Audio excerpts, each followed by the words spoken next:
नमस्कार दोस्तों, मैं महेश महतो आप लोगों का हार्दिक स्वागत करता हूं अपने YouTube चैनल भूगोल फॉर यू में।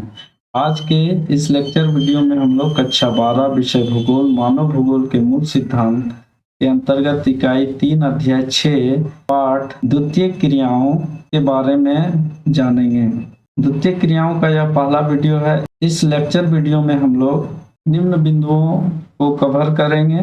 पहला है कि द्वितीय क्रियाएं क्या है, दूसरा है विनिर्माण क्या है, तीसरा उद्योग क्या है, चौथा विनिर्माण उद्योग क्या है, पांचवा विनिर्माण उद्योग की सामान्य विशेषताएं क्या है तथा छठा आधुनिक बड़े पैमाने के उद्योगों की विशेषताएं क्या है। तो बिना विलंब किए हुए चलिए शुरू करते हैं और जानते हैं कि और पहले बिंदु की ओर बढ़ते हैं। पहला बिंदु जो है वह द्वितीय क्रियाएं क्या है। तो द्वितीय क्रियाएं मानव के वे सभी आर्थिक कार्यकलाप हैं जिसमें प्राकृतिक संसाधनों का सीधा उपयोग नहीं करके उन्हें साफ, परिष्कृत अथवा परिवर्तित करके और अधिक गुणवान एवं मूल्यवान बनाने की प्रक्रिया को द्वितीय क्रियाएं कहा जाता है।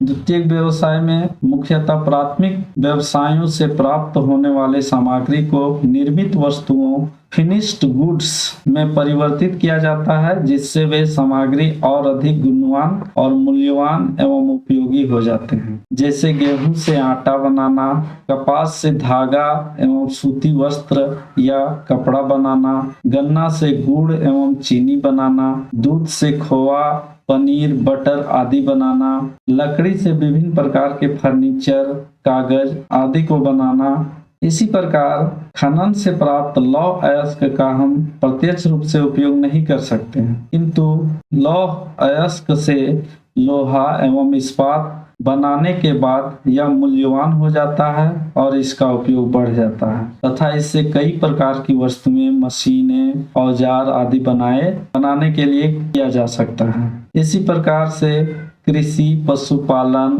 वन, जलीय उत्पाद आदि से प्राप्त पदार्थों को संशोधित एवं परिष्कृत करके और अधिक उपयोगी और मूल्यवान बनाना द्वितीय क्रियाओं की प्रमुख विशेषताएं हैं। द्वितीय क्रियाओं के अंतर्गत विनिर्माण, प्रसंस्करण और निर्माण का तात्पर्य और संरचना को शामिल किया जाता है। अब दूसरे बिंदु की ओर चलते हैं। दूसरा बिंदु विनिर्माण क्या है। तो विनिर्माण का तात्पर्य किसी भी वस्तु को हाथ से बनाना या गढ़ना होता है, किंतु वर्तमान समय में मशीनों से निर्मित वस्तुओं को भी विनिर्माण की श्रेणी में सम्मिलित किया जाता है। यह एक ऐसी प्रक्रिया है जिसमें कच्चे माल को उच्च मूल्य की वस्तुओं में परिवर्तित किया जाता है। साथ ही साथ छोटे छोटे कल पुर्जों को जोड़कर किसी यंत्र का निर्माण करना भी शामिल किया जाता है। इसमें हस्तशिल्प कार्य से लेकर बड़े बड़े विनिर्माण उद्योग द्वारा विभिन्न प्रकार के वस्तुओं के निर्माण की प्रक्रिया को सम्मिलित किया जाता है। जैसे बांस से टोकरी बनाना, मिट्टी से मिट्टी के बर्तन बनाना, कपास से धागा, वस्त्र आदि का निर्माण करना, लौह अयस्क से लोहा, इस्पात बनाना तथा इससे संबंधित छोटे से लेकर बड़े बड़े यंत्रों का निर्माण करना अति सूक्ष्म घटकों को जोड़कर जैसे मोबाइल, कंप्यूटर, मोटर गाड़ी, यांत्रिक यान का निर्माण करना शामिल होता है। संयुक्त राष्ट्र संघ के अनुसार विनिर्माण का परिभाषा दिया गया है। विनिर्माण जैविक अथवा अजैविक पदार्थों का एक नए उत्पाद के रूप में यांत्रिक तथा रासायनिक परिवर्तन है, चाहे यह कार्य शक्ति चालित मशीनों द्वारा संपन्न होता है या हाथों के द्वारा, चाहे यह एक कारखानों में किया गया हो या कामगारों के घर में, और उत्पादन चाहे थोक में बेचे जाए या फुटकर में। इसका तात्पर्य यह हुआ कि विनिर्माण की प्रक्रिया जैविक और अजैविक पदार्थों का एक नए उत्पाद के रूप में यांत्रिक तथा रासायनिक परिवर्तन है, चाहे यह कार्य मशीनों के द्वारा संपन्न हो या हाथों के द्वारा, और एक कामगार के घर में भी हो सकता है, उद्योग में भी हो सकता है, उत्पादन थोक मात्रा में भी बेचे जा सकते हैं और फुटकर में भी। अब देखते हैं उद्योग क्या है, क्योंकि विनिर्माण उद्योग के विषय में हम लोग मुख्य रूप से द्वितीय क्रियाओं में पढ़ेंगे, तो सबसे पहले जानना यह अति आवश्यक हो जाता है कि विनिर्माण की उद्योग क्या होते हैं, पहले उद्योग को जानना होगा, तब हम लोग विनिर्माण उद्योग को समझ सकते। तो उद्योग एक प्रकार का निर्माण इकाई होता है जिसकी भौगोलिक स्थिति अलग अलग होती है। भौगोलिक स्थिति अलग अलग होती है, कहने का तात्पर्य यह घर में भी हो सकता है और बाहर में भी बड़े संयंत्र हो सकते हैं, एवं प्रबंधन तंत्र के अंतर्गत लेखा, बही एवं रिकॉर्ड का रखाव रखा जाता है। उद्योग एक व्यापक नाम है जिसमें भौगोलिक अवस्थिति, विनिर्माण, प्रबंधन भी शामिल होते हैं। ज्यादातर उद्योग विनिर्माण से संबंधित होते हैं, अतः उद्योगों के स्थान पर विनिर्माण उद्योग पर्यायवाची शब्द के रूप में उपयोग किया जाता है। इसके अंतर्गत उद्योग में विनिर्माण उद्योग, पर्यटन उद्योग, मनोरंजन उद्योग आदि भी सम्मिलित होते हैं। उद्योग कहने का तात्पर्य सिर्फ विनिर्माण उद्योग से ही नहीं है, बल्कि इसमें पर्यटन उद्योग भी आता है, मनोरंजन उद्योग भी आता है। पर्यटन उद्योग, मनोरंजन उद्योग ऐसे उद्योग होते हैं जिसमें विनिर्माण कार्य नहीं किया जाता। आप जानते हैं विनिर्माण उद्योग क्या है? कृषि, वानिकी, पशुपालन, खनन आदि से प्राप्त प्राथमिक उत्पादों को मशीनों की सहायता से प्रसंस्कृत तथा निर्मित वस्तुओं में परिवर्तित करने वाले संगठनात्मक इकाई को विनिर्माण उद्योग कहा जाता है। जैसे सूती वस्त्र उद्योग, लोहा इस्पात उद्योग या मिट्टी के बर्तन उद्योग या बांस के टोकरी उद्योग, छोटे छोटे घरेलू उद्योग भी इसके अंतर्गत शामिल किया जाता है।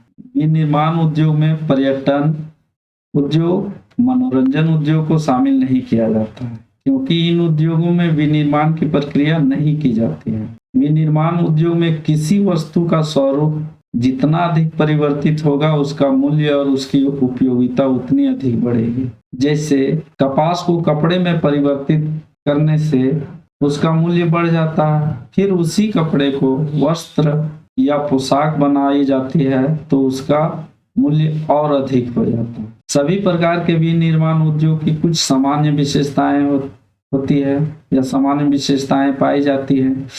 जैसे एक ही प्रकार के वस्तुओं का उत्पादन किया जाना, उत्पादन को मशीनों द्वारा किया जाना, शक्ति के रूप में मानव श्रम तथा बिजली या पेट्रोलियम पदार्थ का उपयोग किया जाना, तथा विशिष्ट प्रकार के श्रमिकों का होना जो एक ही प्रकार के कार्य करते हैं। विनिर्माण उद्योग, सभी विनिर्माण उद्योग की यह प्रमुख विशेषताएं शामिल होती है। एक ही प्रकार के वस्तुओं का उत्पादन किया जाता है, उत्पादन को मशीनों के द्वारा किया जाता है। मशीन छोटे भी हो सकते हैं, बड़े भी हो सकते हैं या विशाल भी हो सकते हैं, और साथ ही साथ विनिर्माण की प्रक्रिया में शक्ति का उपयोग किया जाता है। शक्ति में मानव श्रम भी और बिजली या पेट्रोलियम जो भी हो इसका उपयोग किया जाता है। और एक इसकी प्रमुख विशेषता विनिर्माण उद्योग की होती है, उसमें विशिष्ट प्रकार के श्रमिक होते हैं जो एक ही प्रकार के वस्तु के उत्पादन में लगे होते हैं। अब देखते हैं अगले बिंदु की ओर बढ़ते हैं। अगला बिंदु था आधुनिक बड़े पैमाने पर होने वाले विनिर्माण की विशेषताएं क्या है। जो बड़े उद्योग हैं, वर्तमान समय में बड़े बड़े उद्योग स्थापित किए जाते हैं, जैसे लोहा इस्पात उद्योग हुआ, सूती वस्त्र उद्योग हुआ, सीमेंट उद्योग हुआ या चीनी उद्योग हुआ, जितने भी बड़े बड़े कारखाने हैं उनकी क्या विशेषताएं होती है। शुरू में औद्योगिक क्रांति से पूर्व जितने भी प्रकार के वस्तुओं का निर्माण किया जाता था, अधिकांश हाथों से बने होते थे।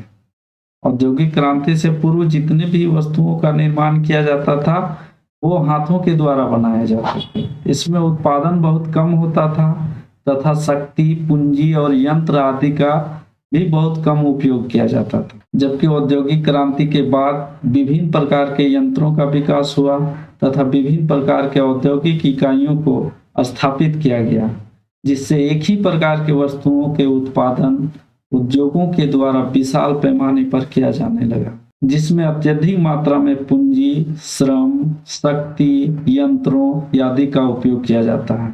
आधुनिक बड़े पैमाने पर होने वाले विनिर्माण उद्योगों की विशेषताएं इस प्रकार है। पहला, कौशल का विशिष्टीकरण होना चाहिए। कौशल का विशिष्टीकरण मतलब विशेष श्रमिक होते हैं। उत्पादन की विधियां भी अलग अलग होती है। दूसरा विशेषता होता है यंत्रीकरण। दूसरा विशेषता क्या होता है? यंत्रीकरण। विशाल पैमाने के उद्योग में, आधुनिक बड़े पैमाने के उद्योग में यंत्रीकृत होते हैं। यंत्रों के द्वारा वस्तुओं को निर्माण किया जाता है। बारी बारी से देखेंगे इसका विस्तार पूर्वक हम लोग, यंत्रीकरण क्या है या कौशल का विशिष्टीकरण क्या है। और तीसरा जो विशेषता है प्रौद्योगिकी नवाचार। इसमें प्रौद्योगिकी नवाचार, टेक्नोलॉजी, नए नए टेक्नोलॉजी का उपयोग किया जाता है। इसकी क्या विशेषताएं हैं आगे चर्चा करेंगे। संगठनात्मक ढांचा एवं स्तरीकरण। संगठनात्मक ढांचा एवं स्तरीकरण आधुनिक बड़े पैमाने के उद्योग की प्रमुख विशेषता है। और इसके साथ साथ एक और प्रमुख विशेषता है अनियमित भौगोलिक वितरण। इसका जो भौगोलिक वितरण है एक समान रूप से नहीं पाया जाता है, बहुत सीमित पाया जाता है। और कुछ सीमित क्षेत्रों में बृहद पैमाने के उद्योग की स्थापना की जाती है या पाई जाती है। पहला, कौशल का विशिष्टीकरण या उत्पादन की विधियां। पहले जितने भी प्रकार के वस्तुओं का उत्पादन किया जाता था वे हाथों से किए जाते थे, शिल्प विधि से। किस विधि से? शिल्पकार से। हाँ, हाथ से बनाए जाने वाली प्रक्रिया को शिल्प विधि से कहते हैं। जैसे शिल्पकार हम लोग सुनते रहते हैं, हाथ से बनाए जाते थे, जिसमें श्रमिक और कुशल होते थे और आदेशानुसार वस्तुओं का उत्पादन किया जाता था। ऑर्डर जब आता था तब वस्तुओं को निर्माण किया जाता था और निर्माण कम मात्रा में होता था, जिससे लागत अधिक आती थी। वहीं वर्तमान समय में अधिकांश वस्तुओं का उत्पादन उद्योगों में यंत्रों के सहयोग से बड़े पैमाने पर किया जाने लगा, जिससे कुशल, प्रशिक्षित, विशिष्ट श्रमिक निरंतर एक ही प्रकार के कार्य में लगे होते हैं। दूसरी विशेषता था आधुनिक बड़े पैमाने के उद्योग का यंत्रीकरण।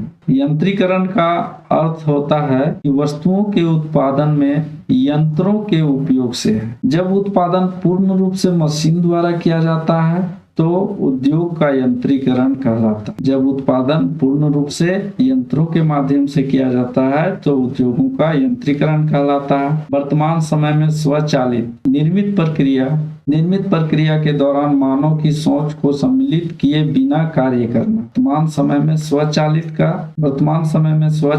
स्वचालित का संबंध निर्माण प्रक्रिया के दौरान मानव की सोच को सम्मिलित किए बिना कार्य करना, यंत्रीकरण की विकसित अवस्था। वर्तमान समय में कंप्यूटर नियंत्रण प्रणाली से युक्त स्वचालित कारखाने, जिसमें मशीनों को सोचने के लिए विकसित किया गया है। तीसरी विशेषता है आधुनिक बड़े पैमाने के उद्योग का तीसरी बड़ी विशेषता प्रौद्योगिकी नवाचार। प्रौद्योगिकी नवाचार मतलब प्रौद्योगिकी नवाचार। वर्तमान समय में आधुनिक बड़े पैमाने के उद्योगों में शोध एवं विकासमान युक्तियों के द्वारा विनिर्माण की गुणवत्ता को नियंत्रण करना, अपशिष्टों का निस्तारण एवं अदक्षता को समाप्त करना तथा प्रदूषण के विरुद्ध संघर्ष करना प्रौद्योगिकी नवाचार की महत्वपूर्ण विशेषताएं हैं। नए तकनीकों का जो उपयोग किया जाता है उसमें वस्तुओं को गुणवत्ता में विकसित किया जाता है। अपशिष्ट जो उद्योगों से निकलने वाले अपशिष्ट होते हैं उसका निस्तारण किया जाता है। अदक्षता को समाप्त करना तथा प्रदूषण के विरुद्ध संघर्ष करना प्रौद्योगिकी नवाचार के महत्वपूर्ण विशेषताएं हैं। चौथी विशेषता संगठनात्मक ढांचा एवं स्तरीकरण है। वर्तमान समय के आधुनिक बड़े पैमाने के उद्योगों की प्रमुख विशेषताओं में संगठनात्मक ढांचा एवं स्तरीकरण है। इसके अंतर्गत निम्न विशेषताएं पाई जाती हैं, जैसे एक जटिल प्रौद्योगिकी यंत्र, विभिन्न प्रकार के जटिल टेक्नोलॉजी यंत्रों का समूहन होता है, संगठन होता है। विविध प्रकार के यंत्रों का समूह होता है, संगठन होता है। दूसरी इसका संगठनात्मक ढांचा में अत्यधिक विशिष्टीकरण एवं श्रम विभाजन के द्वारा कम प्रयास एवं अल्प लागत से अधिक माल का उत्पादन करना। संगठनात्मक ढांचा और स्तरीकरण में तीसरी विशेषता अत्यधिक पूंजी भी लगती है। विभिन्न कार्यों के लिए, श्रमिकों के लिए, मजदूरों के लिए, कच्चे माल के लिए, ऊर्जा के लिए अत्यधिक पूंजी की आवश्यकता होती है। मतलब पूंजी जो होता है है अलग अलग कार्यों में बहुत मात्रा में लगाई जाती है। बड़े संगठन होते हैं, इसमें बृहद पैमाने के उद्योगों में बड़े संगठन होते हैं, जैसे मजदूरों का संगठन, यंत्रों का संगठन, उद्योगों का संगठन या पूंजी का संगठन। ये जो होते हैं मिला करके बड़े पैमाने के उद्योग कहा जाता है। और इस उद्योग में प्रशासनिक अधिकारी